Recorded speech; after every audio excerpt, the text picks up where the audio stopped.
We are here in occupied Spokane Valley, Washington, where local law enforcement officials are being trained by the, wait for it, the Southern Poverty Law Center. That's right, truth is definitely stranger than fiction. Those of you unfamiliar with the SPLC, they're the ones who monitor so-called hate groups. And they are infamously known for comparing libertarians, conservatives, and constitutionalists to violent racists like the KKK, Aryan Brotherhood, and even neo-Nazis. Now, the SPLC, they are a non-profit organization largely funded by the likes of George Soros and company.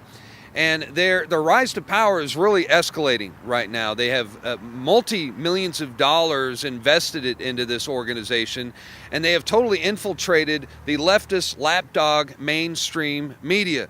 It's not uncommon, for example, to find SPLC contributors embedded in the mainstream media, like we see on CNN and MSNBC. In fact, it was just a couple years ago where Chris Matthews, he had an hour-long special. It was called The Rise of the New Right, and it was basically scaring Americans into believing that there's a sudden surge of right-wing extremists on the rise in America.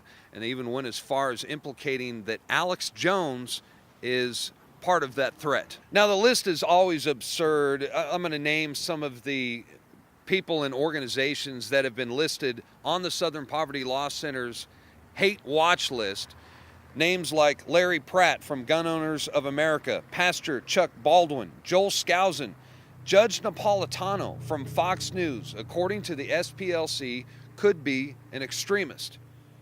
Congressman Ron Paul, yes, they actually said that. Congressman Ron Paul, according to the SPLC, might be a dangerous right-wing extremist and potential terrorist. And the most dangerous right-wing extremist of all, due to his massive influence, is Alex Jones.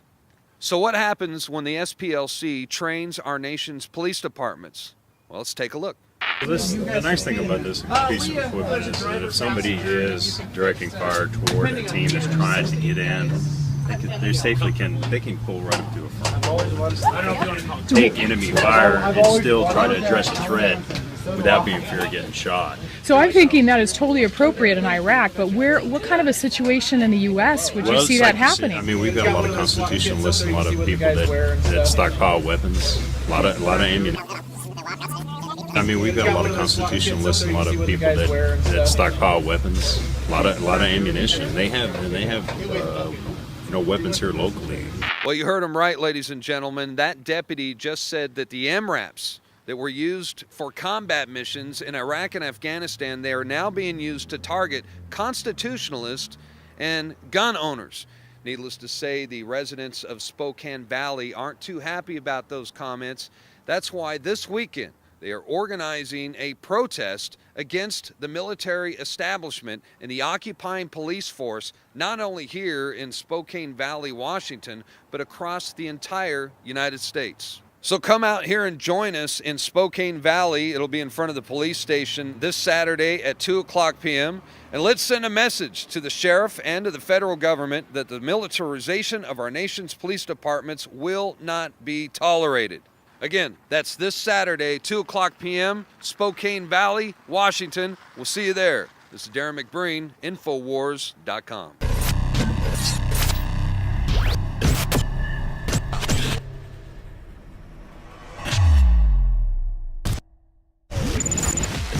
The globalists have controlled the mainstream media for a long time, but now they're expanding and making the weaponization even more vicious and deceptive. All the major networks are state-run. We are partnering this year with the NFL. The NFL has become a political weapon against the Second Amendment and pushes Obamacare. MSNBC tells us that our children belong to the state. We have to break through our kind of private idea that kids belong to their parents or kids belong to their families and recognize that kids belong to whole communities. It is more important than ever to realize that we are not the alternative media. We are the true media. The establishment dinosaur press is dying. We are in an information war, and we are losing that war. Join us at InfoWarsNews.com and PrisonPlanet.tv. Members can share their memberships with up to 11 people. By subscribing, you will literally be buying war bonds in the info war to expand our operation in the face of the tyrants. Join us at PrisonPlanet.tv.